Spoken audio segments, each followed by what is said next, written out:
అందరికీ ఆహ్వానం.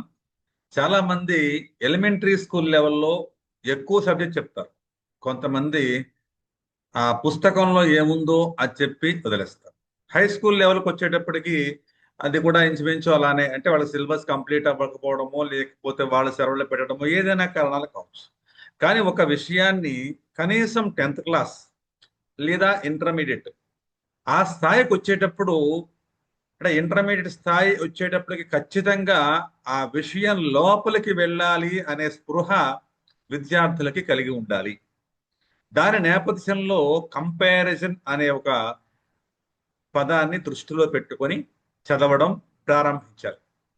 దానివల్ల మనం మూలాల్లోకి వెళ్తాము. రెండు రెండు విషయాల మీద ఆ పోలికలు ఏమిటి, తేడాలు ఎలా ఉన్నాయి, ఒకేలా ఉన్నాయా, ఏమైనా కొంచెం మారుతూ ఉన్నాయా, ఇలాంటి అనేక రకాల విషయాల మీద మనం ఒక సమగ్రమైనటువంటి అవగాహనని కలిగి ఉంటాము. అప్పుడు మనకి విషయం మీద అవగాహనతో పాటు బాగా గుర్తుండేటువంటి పరిస్థితి కూడా ఉంటుంది. ఇది ఇప్పుడున్న విద్యార్థులకు చాలా అవసరం. కానీ చదువుతున్నామా అంటే పుస్తకాలు పట్టుకున్నామా, కుస్తీ పెట్టామా, ఎగ్జామ్లో కక్కేసామా, ముక్కును పెట్టామా, కక్కేసామా, ఇది కాదు కావాల్సి. దాన్ని నేర్చుకునే పద్ధతి ఎలా ఉంటుందో చాలా సింపుల్ గా ఉండేటువంటి పదాలను తీసుకుంటున్నాను. ఈరోజు నేను నాలుగు అంశాలు తీసుకొని మీకు చెప్పబోతున్నాను. గ్రామర్. మనం గ్రామర్ అనగానే ఏమిట్రా అనగానే వ్యాకరణం అంటారు. అంటే ఈ భాషలో ఉన్నది ఆ భాష చెప్పడమే, అది కాదు. అలాగే నిర్వచనం అనగానే ఏమో డెఫినేషన్ అంటారు. అంటే నిర్వచనం అంటే ఏమిటి అంటే డెఫినేషన్ అంటారు. వ్యాకరణం అంటే ఏమిటి అంటే గ్రామర్ అంటారు. లిటరేచర్ అంటే ఏమిటి అంటే సాహిత్యం అంటారు. అంటే ఏమిటి వేరు, దాన్ని వేరే భాషలో చెప్పడం వేరు. రెండు ఒకటి కాదు. అంటే మనకు ప్రశ్న అర్థం కానట్టు లెక్క. వాటిని దాని మూలాల్లోకి వెళ్తే ఆ భాషలో ఎలాంటి అర్థం ఉంది, ఇందులో ఎలాంటి అర్థం ఉంది, ఉదాహరణలు ఒకేలా ఉంటే ఉండొచ్చు గాక. అందువల్ల ఈ అంశాలు ఈరోజు మనం డిస్కషన్ లోకి తీసుకోబోతున్నాం. Telugu English comparison. అంటే మనకు ఒక భాష వచ్చు కాబట్టి ఇంకో భాష దాంట్లో ఉండే విషయాలను తెలుసుకోవాలి. వ్యాకరణం, దాన్ని గ్రామర్, నిర్వచనం, డెఫినేషన్, సాహిత్యం, లిటరేచర్, భాష, లాంగ్వేజ్. ఒక భాష నుంచి ఇంకొక భాషలోకి మారుతున్నప్పుడు ఎగ్జాక్ట్ మీనింగ్ 100% ఉండదు. ఎంతో కొంత తేడా ఉండొచ్చు. సాధారణంగా మనకి ఈక్వల్, ఈక్వల్ టు అనే మాట, ఈక్వలెంట్ అనే మాట కూడా వాడుతూ ఉంటాం. దాన్ని చూడండి, ఇలాంటి గుర్తులతో ఇస్తూ ఉంటారు మన గణిత శాస్త్రంలో. రెండు రాసుల విలువ ఒకటే ఉన్నప్పుడు, అంటే 5+5 = 10, అక్కడ ఈజ్ ఈక్వల్ టు అనే అర్థం వస్తుంది. కానీ అదే మనకి ఆకారాలు ఉండేటువంటి రెండు ఆకారాలు ఒకే పరిమాణం ఉండాలి, ఒకే ఆకారం ఉండాలి. అలా ఉన్నప్పుడు మనకి ఇలాంటిది ఇస్తాడు సింబల్. ఇలా మనకి భాషలో 100% సర్వసమానము అనే మాట ఉండదు. ఈక్వల్ టు అని మాత్రమే ఉంటుంది. సమానము అంటే అది మన భాషా శాస్త్ర ప్రకారంగా చెప్పాలంటే నియర్ బై మీనింగ్ అని అర్థం చెప్పాలి. అంతేగాని 100% అది కరెక్టే అని చెప్పడానికి వీల్లేదు. చూద్దాం ఒక్కొక్క పదంకి సంబంధించి దాని విషయంలోకి వెళ్దాం. చూడండి, వ్యాకరణం అనే పదం ఎలా వచ్చింది. ఇది మనం ఆ పదాలలో ఉన్న వెకాబులరీ లేదా ఎటిమాలజీ అంట, పద వ్యుత్పత్తి శాస్త్రం. వ్యాకరణం అనే పదం ఎలా వచ్చింది?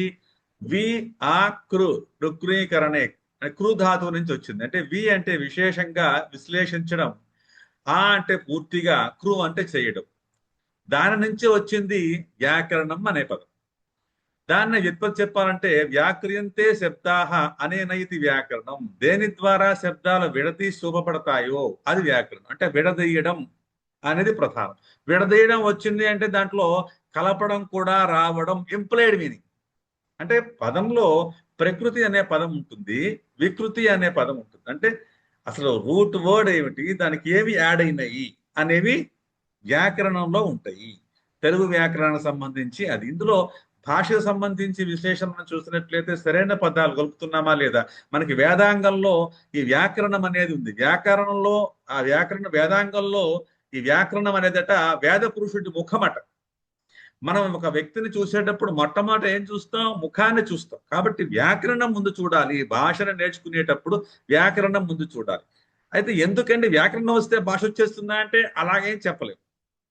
కానీ వ్యాకరణం నేర్చుకునే కానీ లేదా భాష వచ్చిన తర్వాతనే వ్యాకరణం నేర్చుకుంటే దోషరహితమైన, దోషాలు లేకుండా ఉండే భాష కనుక మనం అనగలిగితే అది మీరు భాషా నైపుణ్యానికి దారితీస్తుంది. మీరు చెప్పదలుచుకున్న భావాన్ని పూర్తిగా అంటే మ్యాక్సిమైజ్ గా చెప్పడానికి ఛాన్స్ ఉంటుంది. అది ప్రధానమైనది తెలుగులో ఉన్న వ్యాకరణానికి సంబంధించింది. ఇప్పుడు ఇంగ్లీష్ లో ఉన్న గ్రామర్ కి సంబంధించినటువంటి పదం చూద్దాం. గ్రామర్ అనే పదం చూడండి. అది గ్రామేటికా అనే లాటిన్ పదం నుంచి గ్రామాటికా అనే ఫ్రెంచ్, లాటిన్ నుంచి ఫ్రెంచ్, ఫ్రెంచ్ నుంచి ఇంగ్లీష్. ఇంగ్లీష్కి వచ్చేటప్పటికి ఏమైపోయింది చూడండి, గ్రీక్ లో జిఆర్ఏ ఎంఎం అనే ఉంది, ఇంగ్లీష్ లో కూడా మనకి ఎంఎం అనేది ఉంది. నిజానికి గ్రామర్ అనాలి, కానీ అంటలేగా గ్రామరే అంటున్నాం. మా కింద మామూలు అలా ఉచ్చారణలో లేదు. దీని నుంచి మనకి గ్లామరస్, గ్రామర్ నుంచి గ్లామరస్ అనే పదం కూడా వచ్చింది. ఏమండి, ఆకర్షణీయ, మాయ అని. అంటే గ్రీకులు మాట్లాడడంలో మాయ చేయగలిగేంత వాగ్ధాటి కలిగినటువంటి వాళ్ళు అని అర్థం. చూడండి ఇక్కడ గ్రామాటిక్ టెక్నిక్ అంటాడు. గ్రామాటిక్ టెక్నిక్ యాక్చువల్ గ్రీకు మూలంలో ఇలా రాయాల్సి ఉంటుంది. అంటే అక్షరాల కళ, ఆర్ట్ ఆఫ్ లెటర్స్, రాయడంలో అలా, మాట్లాడడంలో ఇలా. ఎలాగైనా సరే గ్రమ అనేది అక్షరం, టెక్నిక్ అనే దానికి టెక్ని అనే పదంలో కళా నైపుణ్యం అనే అర్థం. దీంట్లో ఉన్న అర్థం వేరు, దాంట్లో ఉన్న అర్థం వేరు, రెండూ ఒకటి కాదు.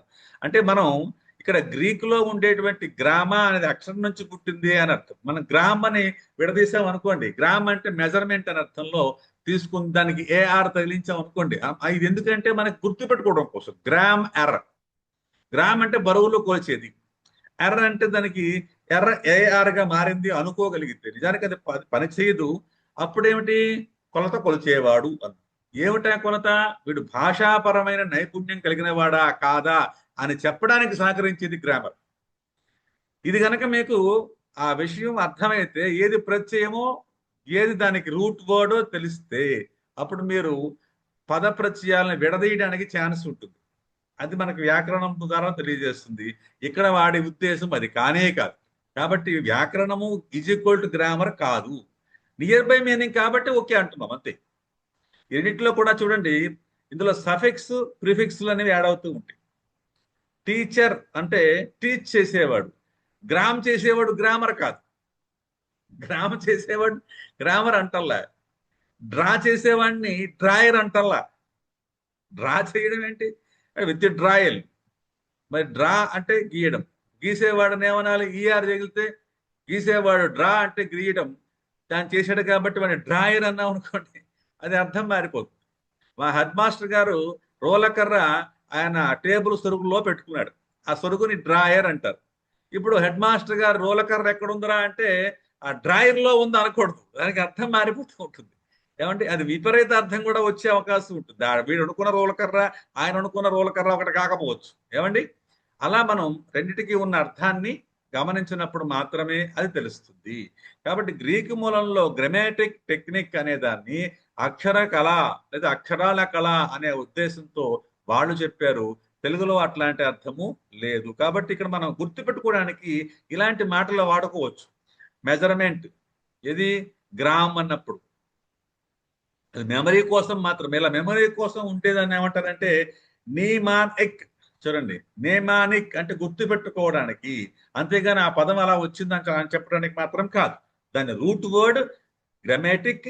గ్రామాటిక్ అనేది లాటిన్ లో గ్రామాటికా అయింది, ఫ్రెంచ్ లో గ్రామేరీ అయ్యింది, ఇంగ్లీష్ లో గ్రామర్ అయింది. అలా వచ్చింది ఆ పదం. అంతేగాని వ్యాకరణం ఎలా అయితే ఉందో ఈ గ్రామర్ అలానే ఉంది అని చెప్పడానికి లేదు. అందువల్ల ఇక్కడ దీని ఎటిమాలజీ, దాని పద వ్యుత్పత్తి శాస్త్రంలోకి వెళ్ళి చూసినట్లయితే రెండు కూడా వేరు రకాల రూట్స్ నుంచి వచ్చాయి. కానీ మనకి దీనికి నియర్ బై మీనింగ్ ఏదైతే ఉందో దాన్ని మనం తీసుకుంటున్నాము. అందుకని ఈక్వల్ టు అనే మాట వాడుతాం. ఇక రెండింటికి మనం కంపారిజన్ చూసినప్పుడు చూసారు ఇక్కడ గ్రీకు మూలం గ్రామటికే టెక్ని అనేటువంటి అక్షరాల కళ, ఇదేమో పదాల పుట్టుకకు సంబంధించింది. సరైనటువంటి పదాలా కాదా ఇట్లాంటి చేస్తూ ఉంటుంది. గ్రీకు, దాని లాటిన్, ఫ్రెంచ్, ఇలా ఆ భాషలు అనేవి. అలా మనకి గ్రామర్ అనే మాట ఇంగ్లీష్ లోకి వచ్చింది. తర్వాతది నిర్వచనం అనే మాట చూద్దాం. నిర్వచనం, నిర్ర అంటే లేకపోవడం అని అర్థం కూడా ఉంది. దిర్రు, నుర్రు ఇలాంటివన్నీ ప్రిఫిక్స్ గా జరుగుతూ ఉంటాయి. అయితే ఏం చేస్తుంది, ఖచ్చితమైన అర్థం, అది పదమా వస్తువా ఏదైనా మనకు ఖచ్చితంగా తెలుస్తుంది. ఖచ్చితం అనకండి, ఒత్తుక అనేది లేదు. అది ఖచ్చితం, సవర్ణ ఖచ్చితం అనే మాటలో ఒత్తుకా ఉంది, దాన్ని తీసుకొచ్చేసి ఖచ్చితంగా ఒత్తుకార రాస్తున్నారు ఈ మధ్య కాలంలో చాలా మంది. కానీ అది కరెక్ట్ వర్డ్ కాదు డిక్షనరీ పరంగా చూసినట్లయితే. ఇది ఎలా వచ్చిందండి? వ్యుత్పత్తి అర్థం, దీని ఎంటిమాలజీ అంటాం. అంటే నిశ్చయంగా వచనం పలుకుట, అంటే సందేహం లేని స్పష్టతనిచ్చేది నిర్వచనం. చూడండి దీనికి అర్థం ఎలా ఉంది? సందేహం లేని స్పష్టతనిచ్చేది నిర్వచనం. దీని ఉద్దేశం ఏమిటి అంటే విశిష్ట లక్షణాలను తెలపడం, ఇతరుల నుంచి వేరు చేయడం. ఇప్పుడు మనకి ఏనుగు ఎలా ఉంటుందిరా అంటే అన్ని జంతువుల నుంచి వేరు చేసే స్వభావం ఏదైతే దానికి ఉంటుందో ఫిజికల్ గా లేదా ఇంకొక మెంటల్ గా. ఉదాహరణకి మనం ఆవు తీసుకున్నాం అనుకోండి, ఆవు ఎలా ఉంది అంటే ఆవు కట్టేస్తే ఉంటుందని కాదు, నల్లగా ఉంటుంది తెల్లగా ఉంటుంది కాదు. మిగతా జంతువుల నుంచి వేరు చేయగలిగే ఏకైక లక్షణం దానికి మాత్రమే ఉండాలి. దాంట్లో మనకి గంగడోలు కలిగింది ఆవు, గంగడోలు కలిగి పాలు ఇస్తుంది కాబట్టి ఆవు. అలాగే ఏనుగు, ఇలా విశిష్టమైన లక్షణం కలిగిన దాన్ని మాత్రమే మిగతా వాటితో వేరు చేసి చెప్పగలిగేది నిర్వచనం. అంటే దీంట్లో ఏముంటుంది? స్పష్టత ఉంటుంది, క్లుప్తత ఉంటుంది, సమగ్రత ఉంటుంది. ఈ మూడు కలిగితే దాని నిర్వచనం అని తెలుగులో సంస్కృత పదం ద్వారా చెప్పాం. మరి డెఫినేషన్ అంటే దీన్ని మనం గుర్తుపెట్టుకోవడానికి ఇలా వాడుకోవచ్చు. ఇలా వాడుతున్నాం చూడండి దీన్ని. డి అంటే డౌన్ అని, ఫైన్ అంటే వెల్ అనే అర్థంలో మనం గుర్తుపెట్టుకోవడానికంటే ఇలాగే దీంట్లో వచ్చిందని మనం చెప్పడానికి ఏం లేదు. ఇది కేవలం గుర్తుపెట్టుకోవడానికి మాత్రమే. డౌన్, ఫైన్ అంటే ఎత్తు పల్లాలను సరిచేసేది అనే అర్థంలో కూడా మనం గుర్తుపెట్టుకోవడానికి. కానీ దీని ఆరిజిన్ చూసినట్లయితే ఎలా పుట్టింది అంటే ఈ డెఫినేషన్ అనేది డెఫినిషో అనే పదం నుంచి వచ్చింది, లాటిన్ భాషా పదం. డి అంటే పూర్తిగా, ఫినిష్ అంటే మేర, హద్దు, బౌండరీ ఆర్ లిమిట్ అని అర్థం. డిఫైనర్ అంటే ఒక హద్దును నిర్ణయించడం, హద్దును నిర్ణయించడం, టు సెట్ బౌండరీస్ అనే దాంట్లోంచి ఈ డెఫినేషన్ అనే పదం వచ్చింది. అంటే ఒక పదం ఒక వస్తువు, భావన నిఖార్సైన అర్థాన్ని వివరించడాన్ని డెఫినేషన్ అంటారు. నిఖార్సైనటువంటి అర్థం ఉండాలి, ఖచ్చితమైన అర్థం ఉండాలి. దీని తెలుగులో నిర్వచనం, లక్షణం అని ఈక్వల్ గా వాడదు. అంటే దీంట్లో కూడా స్పష్టత, క్లుప్తత ఇలాంటివి ఉంటాయి. ఉదాహరణ నారింజ పండు తీసుకుందాం అనుకో, నారింజ పండు అంటే ఏమిటి? నారింజ రంగులో ఉండాలి, అంతేకాకుండా దాంట్లో పులుపు, తీపి, రుచి కలిగి ఒక సిట్రస్ జాతికి చెందినటువంటి ఫలంగా ఉంటుంది. అలా ఉంటుందని చెప్పడాన్ని డెఫినేషన్ అంటాం. ఏమండి? కాబట్టి నిర్వచనం అన్నదాని వ్యుత్పత్తి వేరుగా ఉంది, దీని వ్యుత్పత్తి వేరుగా ఉంది. కొన్ని సిమిలారిటీస్ ఉన్నాయి, కొన్ని పోలికలు ఉన్నాయి, కాబట్టి నియర్ బై మీనింగ్ మనం వాడుకుంటూ ఉన్నాం. ఓకేనా? క్లియర్? లిటరేచర్ అంటే మన సాహిత్యం. లిట్ ఎరా, లిట్ అంటే వెలిగించడం, ఎరా అంటే యుగాన్ని. ఒక యుగాన్ని మొత్తం మనం జ్ఞాన జ్యోతితో వెలిగించినట్లయితే దాని లిటరేచర్. ఇది మాత్రం గుర్తుపెట్టుకోవడం కోసం మాత్రమే. ఇది ఎందుకోసం అంటే గుర్తుపెట్టుకోవడం కోసం. దీని వ్యుత్పత్తి చూసినట్టు లిటరేచర్ అనేది లాటిన్ భాష నుంచి పుట్టింది. లిటరేచురా అనే పదం నుంచి ఇది పుట్టింది. దీనికి లిటరా అంటే అక్షరం అర్థం, లెటర్ అని అర్థం, అంటే అక్షరాలతో కూడింది అని అర్థం. అంటే ఒక పదం ఆ వివిధ రకాల వస్తువులతోనో భావనలతోనో దాంట్లో ఉండే అర్థాన్ని వివరించడాన్ని లిటరేచర్ అంటారు. దీన్ని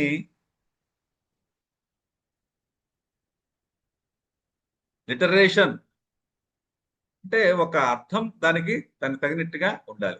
వివరణ చూసినట్లయితే మనం సాధారణ తెలుగులో సాహిత్యాన్ని పిలుస్తాం. మానవ ఆలోచనలు, అనుభూతులు, కల్పనలు, అక్షర రూపంలో భద్రపరిచే రచనలు అన్నీ కూడా సాహిత్యంలో భాగాలు. అంటే మనకి వ్యుత్పత్తి దగ్గర దాని వ్యవహారం తేడాగా ఉంది, మిగతావన్నీ కొంచెం కలుస్తున్నాయి. అంటే సమాజం, సంస్కృతి, చరిత్ర విలువ శక్తివంతమైన సాధనంగా అందించేది సాహిత్యం. అంటే అందులో అనేక రకాల గతం జరిగిపోయినటువంటి అంశాలు కొన్ని ఉంటాయి, కొన్ని ఊహాత్మక కల్పనాత్మక అంశాలు కూడా ఉంటాయి.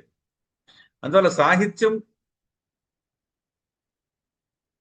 భాష రెండో చూసినట్లయితే దీనికి మూలం వేరు, దీనికి మూలం వేరు. మనం రెండు ఇంగ్లీష్లోనే తీసుకున్నాం అనుకోండి, లిటరేచర్ అనేది లిటరేచురా అనేది మూలంగా ఉంది, లాంగ్వేజ్ అనేది లింగ్వా నుంచి మనకి వచ్చింది. అర్థం నాలుక అని అర్థం. ఈ రకాలు చూసినట్లయితే ఏమిటంటే రకాలు అంటే వికాలను పడింది రకాలు.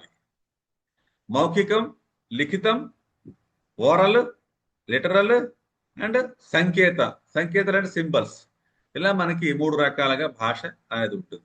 కవిత్వం, ఫార్మ్స్ అనేది రూపాలు, అనేక రకాల రూపాలు, కవిత్వం, నాటకాలు, నవలలు, రకరకాలుగా, మళ్ళీ గద్య భాగం, పద్య భాగం, వచన భాగం, ఉపవాచకాలు, వాచకాలు, ఇలా ఎన్నైనా మనం సాహిత్యానికి సంబంధించి ఉదాహరణలుగా చెప్పొచ్చు. ఇక్కడ సాహిత్యం, భాష చూసినట్లయితే అక్షరాలతో కూడింది సాహిత్యం అన్నాడు. భాష అంటే భావ వ్యక్తీకరణ సాధనంగా ఉంటుంది. ఇదేమో లిటరేరా అనే దాన్ని వస్తుంది, లెంగ్వా నుంచి వచ్చింది. ఉదాహరణ కథలు, పద్యాలు, నాటకాలు, ఇది మౌఖికం, సంకేతకం, లిఖితం అని 3 రకాలుగా ఉంది. ఇవి మనకి సంబంధించినటువంటి భాషకు సంబంధించిన ప్రధానమైన అంశాలు. అంటే ఇక్కడ మనకి లిటరేచర్ అనేది ఒక మాట, లాంగ్వేజ్ అనేది ఇంకొక మాట. లాంగ్వేజ్ అంటే మళ్ళీ ఇది ఇంకొక రకమైన అంశం. ఒక రకంగా లాంగ్వేజ్ అనే వాడుతూ ఉన్నాం. లాంగ్వేజ్ అంటే భాష, భాష అనగానే భాషించున్నది భాష అంటున్నాం, అంటే మాట్లాడేది భాష అని అర్థం. మరి వీడేమిటండి లాంగ్వేజ్ అంటే? అంటే వీడి లాంగ్వేజ్ లో ఉన్న అర్థం మనం చూసినట్లయితే టాకింగ్, రైటింగ్ ఎక్సెట్రా అనేవి ఉంటే దాన్ని లాంగ్వేజ్ అంటారు. అవి కామన్ పీపుల్ మాట్లాడేది. అంటే అక్కడ లాంగ్వేజ్ అనేది భాషించినది భాష అనే మాట దానికి వస్తే, దీనికేమో లింగ్వా అంటే టాకింగ్, అలాగే ఏజ్ అంటే పీరియడ్, టాకింగ్ పీరియడ్. అంటే ఇక్కడ టాకింగ్ అని మనం చూడండి, LSRWలో ఎల్ అంటే లిసనింగ్, ఎస్ అంటే స్పీకింగ్. ఈ రెండు మనకి సాహిత్యం లిటరేచర్ భాషలో రావు, కానీ భాష నేర్చుకోవడానికి అవి రెండు కావాలి. ముందు వినడం రావాలి, తర్వాత అనడం రావాలి, తర్వాతే మనం మాట్లాడడం, అంటే వినడము లిజనింగ్, స్పీకింగ్ మాట్లాడటము, తర్వాత రీడింగ్ చదవడం, తర్వాత రైట్. అంటే సాహిత్యంలో భాష ఉంటుంది, భాషలో సాహిత్యం ఉండాలని లేదు. ఇలా మనం ఒక్కొక్క అంశాన్ని మూలంలోకి వెళ్ళి చూసినట్లయితే దాని విషయం మనకి చాలా స్పష్టంగా అర్థమయ్యేటువంటి అవకాశం ఉంటుంది. ఇలా మీరు ప్రతి అంశాన్ని కూడా చూసినట్లయితే దాని మూలాల్లోకి వెళ్ళినప్పుడు మరింత విషయ అవగాహన వస్తుంది. దాని ద్వారా మీకు మంచి అనలిటికల్ పవర్ వస్తుంది, తృణాత్మక అధ్యయనం, కంపారిజన్ అనేది వస్తుంది. ఇలా మనం నేర్చుకోగలిగితే ఏ భాష అయినా సరే సులువుగా, సునాయాసంగా నేర్చుకోవచ్చు. శుభం పోయారు.